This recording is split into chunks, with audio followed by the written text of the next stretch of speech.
and I currently live in Los Angeles, California. And here's the rest of my family. Wait, how tall are you? Oh, no. I thought she said I it. am No. 5'3". Thank you for reminder. I am 5'3". She said it. And I am the youngest of 12 children in the first generation of our family tree. Shucks, she's taller than me. Yes, I'm taller than somebody. Okay, go. Hi, my name is Jem Kwan. I'm the oldest daughter of the second son. I'm second generation.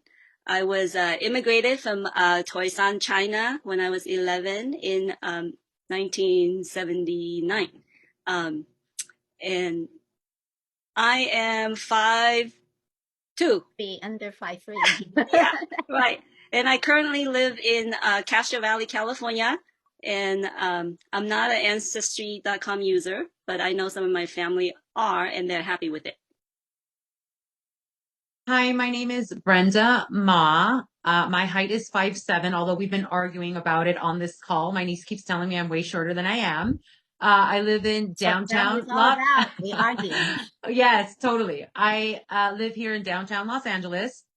I'm looking at my notes of what I need to share. I am second generation in the family tree. I am the youngest child of the oldest son. So my dad is the first generation and he's the oldest. I am an Ancestry.com member. I have found it super fascinating because I've heard so many stories about where my father's from and where my mother's from. And so when I actually did Ancestry, I feel like the entire globe lit up. So just learning more about our roots and the blood of the family has been really, really fascinating to explore. And I'm looking forward to exploring more of that.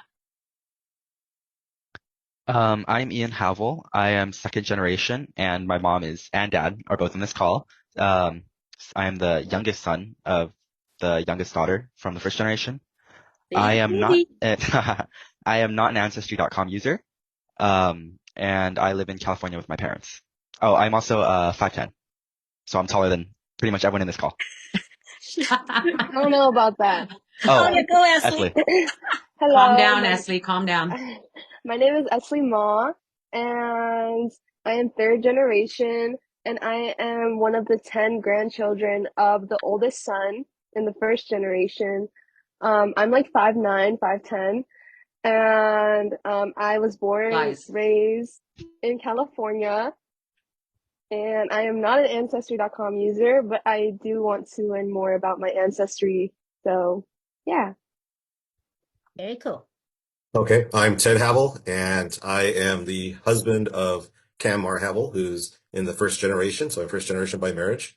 I'm 5'7". We live in Los Angeles, and I am an Ancestry.com subscriber. So we talked about who's who, but let me just kind of remind the people who are watching this video, who's who again.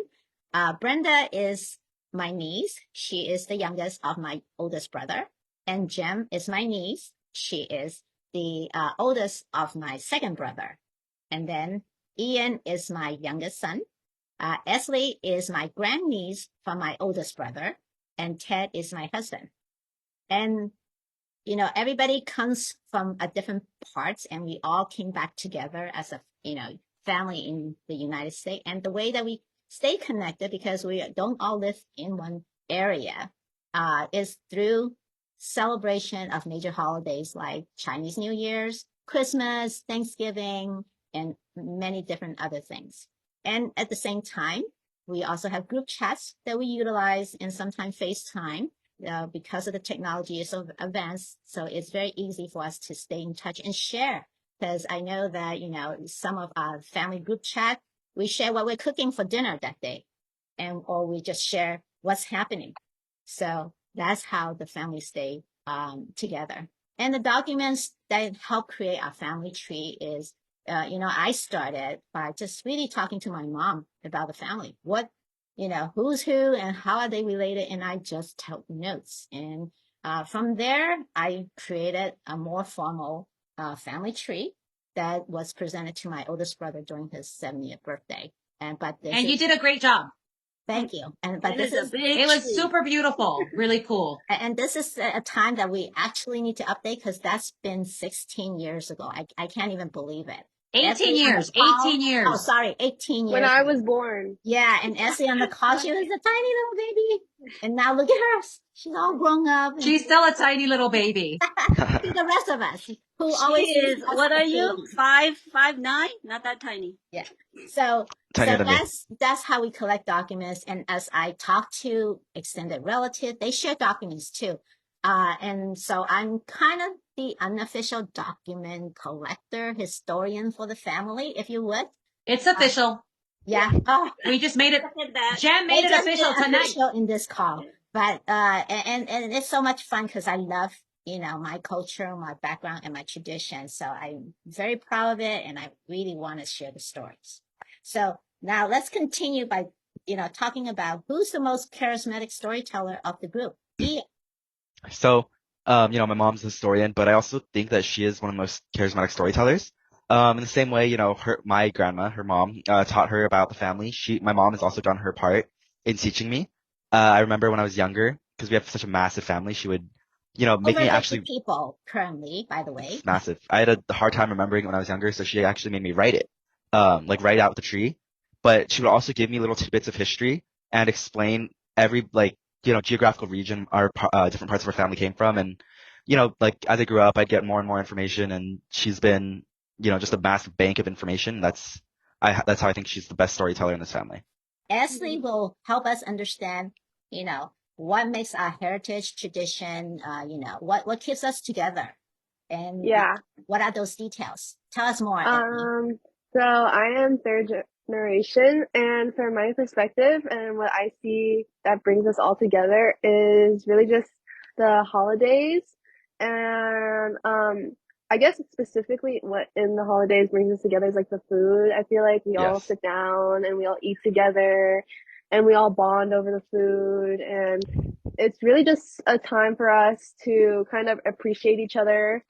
And I feel like food is just the biggest way that we appreciate each other too, because it's what passes down the culture. We pass down culture through food. Um, and and something my aunt makes me say, so I'm gonna butcher this. That's okay. You can do I'm gonna this. butcher this. Well, We'll what is help it you. for, Esly? What is it Okay. for? So on Chinese New Year, we have to get our red envelope, but we can't get it unless we say "Sunning Fai Lo Gong Hei Fat Choi."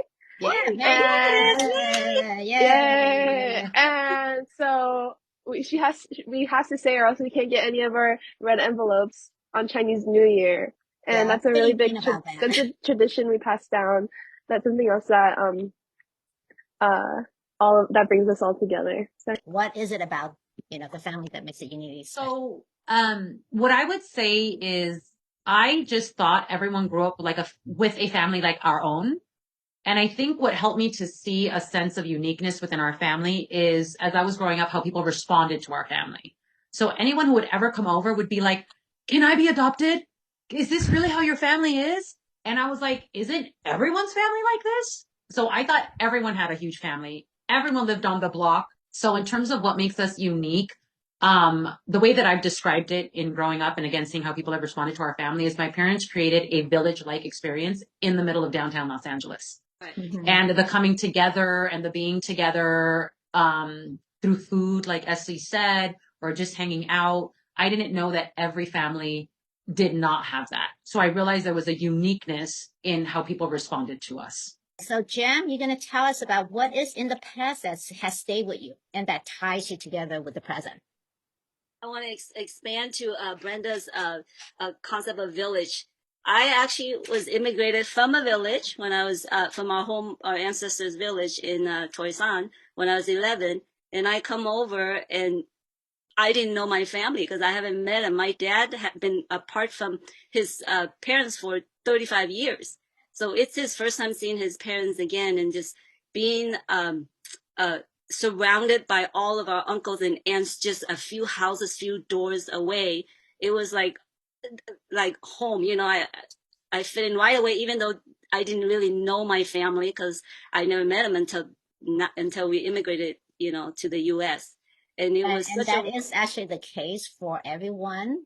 You know, like when I immigrated, I didn't know my oldest brother, Brenda's father. My Yeah. dad. They haven't met each other for also over 30 plus years. It's the first time. And it's kind of like, wow, this is my brother. How do I talk to my brother? Yeah.